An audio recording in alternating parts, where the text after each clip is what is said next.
Navigating the world with chronic Lyme disease. This is me. And this is Chronically Cassidy. It has been another long but productive day.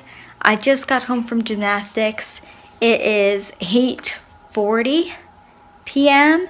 and I'm gonna feed Sonoma, and I'm going to hand feed him because this is something that really helps to increase bonding and to work on some basic commands. Sonoma, come here. Oh, hey. Sonoma, down. So what I'm gonna do is I have his bowl, 1.5 cups that he would normally get, but I don't have the water in it because that helps slow him down, because he's gonna get this little by little and it's gonna take a while. And he's gonna have to do watch me, which looks like this. Watch me. And I hold it for a certain amount of seconds, and I have to make sure he has direct eye contact. And then I go, yes, and he gets some nuggets. So when we're walking, Sonoma, head down. Yes, you stay. When we're walking, nope, head down. That's it. And I tell him, Sonoma, watch me. Yes. Then I have his attention when he could have been looking at somebody that looked a little strange to him, something he hasn't seen before, like a huge, I don't know, some kind of plow construction thing, some kind of sound that made him a little bit alerted to that sound and confused. I say, Sonoma, watch me. Yes. And I'm also going to put in a couple things that help me out after this. So I'm gonna hold my hand this time. I've got the food in my right hand, holding it over here, and as I watch me, so he's not looking at the food. That's it. Watch me. Yes. So the food's over here. We don't want him looking at the food. We want him looking at me. Watch me. Yes. So this can be a little bit tedious, a little bit messy, but I do try to do it with him. Not every night, but I want to do it a lot more because it's really good to help with his watch me. Now I'm going to do Sonoma, my lap. Alright, so now he has his head down on my lap. I'm going to both paws, both paws, both paws. That's it, yes, head down. Stay. Yes, that's my lap. My feet are in the way for you to kind of see it. Stay. I'm going to have him hold this position because this is good for deep pressure therapy. You want to make sure he's comfortable. He's not staring at the food. Nope, head down. Yes. And I always, when he does it right and he's held it for the appropriate amount of time, then it's the positive reinforcement of giving him the yes command. I'm gonna, or yes reinforcement that he did it right. Right, Sonoma, off. I'm gonna switch this way a little. Sonoma, sit. No, you leave it. Over here. Sit. No, Sonoma, sit. Hey, what are you doing? Sonoma, sit. Yes. Sonoma.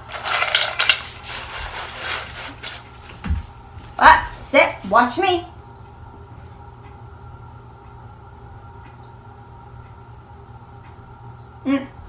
Watch me.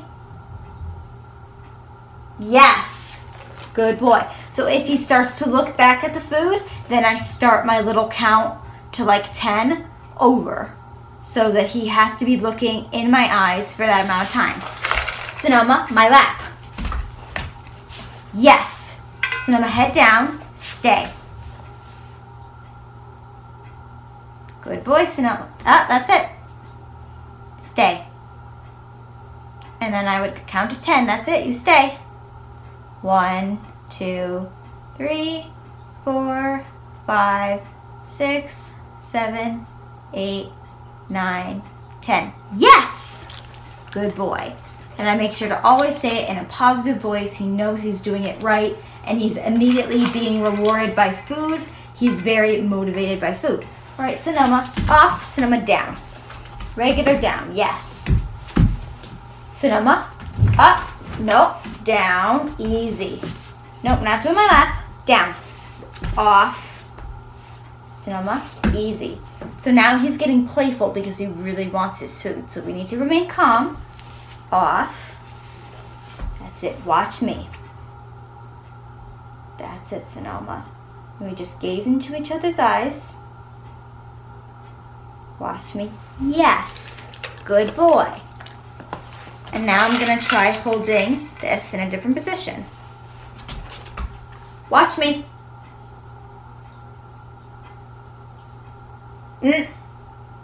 So he just looked his eyes back up at the food. I started over. Nope. So watch me. Watch me.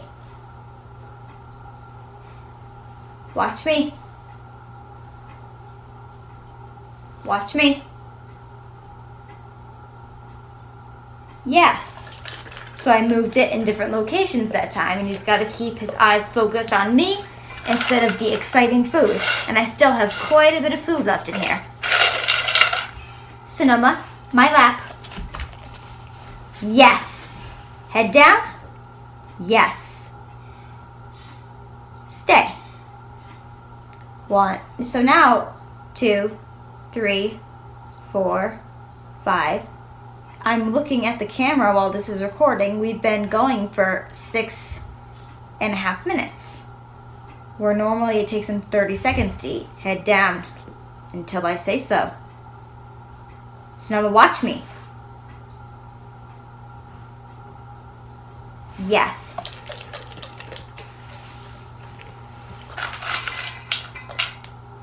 So this teaches him not only does he get rewarded with food when he behaves correctly, but that I am the one that is giving him food, which is what is giving a better bond.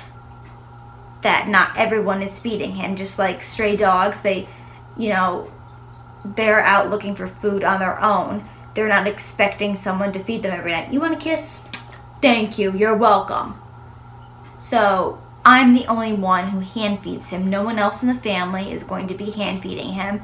No one else at ECAD hand fed him when he was in training, because it increases this bond of us watching each other. Watch me.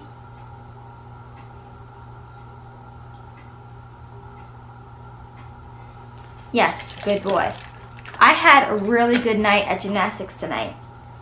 I coached floor, some bronze, the younger lower level, and then I had Excel gold and platinum girls, and they did really well.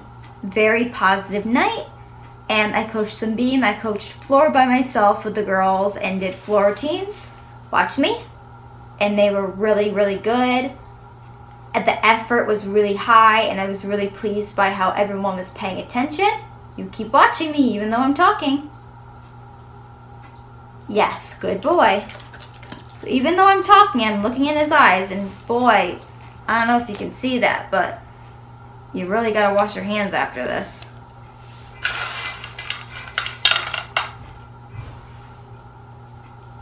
Watch me. This is such an important skill, and it doesn't matter what you say as long as you are consistent with what you say. At ECAD, I learned how ECAD teaches their dogs. So I learned their commands. Their command is watch me. And that's what happens. When we were teaching Richter to look at us, we used to say, Richter, look, and he would look at us.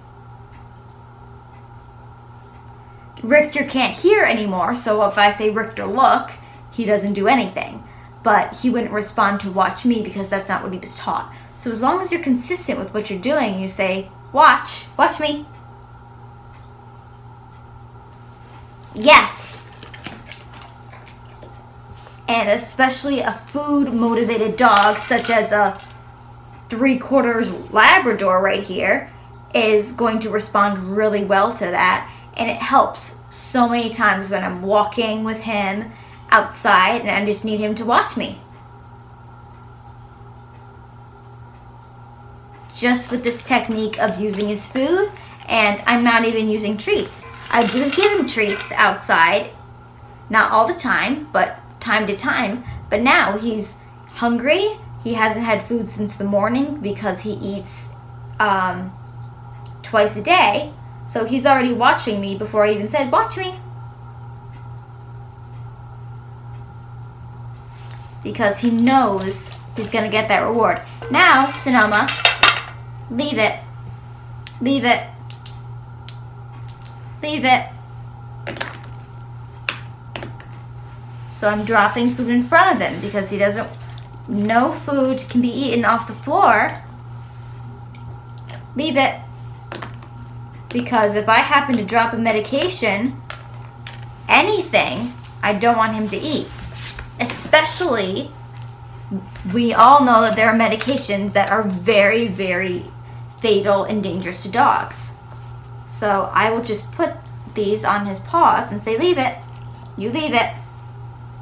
Leave it. Watch me. Yes. So he can't be tempted by food on the floor. And that's very helpful for restaurants too, because there's going to be things on the floor. When you're outside on a street, there might be a straw on the floor, there might be a wrapper, there might be gum. You don't want your dog getting into anything like that. So that's a really good habit, that we don't let him eat anything off of the floor, including anything that is his own, like treats and food. And he's not to play with any toys that dispense treats, because that would be reinforcing the behavior that it's okay to eat off the floor, which for a service dog, I don't think is very safe. This is our last one, our last bit of food. Sonoma, watch me.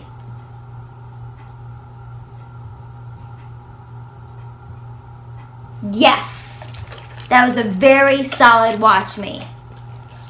Good boy, yes.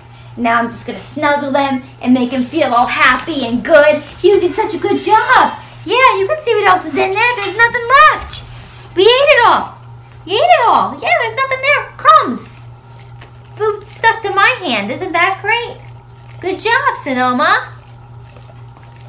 So we just spent 12 minutes having him have his dinner and reinforcing and getting a lot of love and snuggles.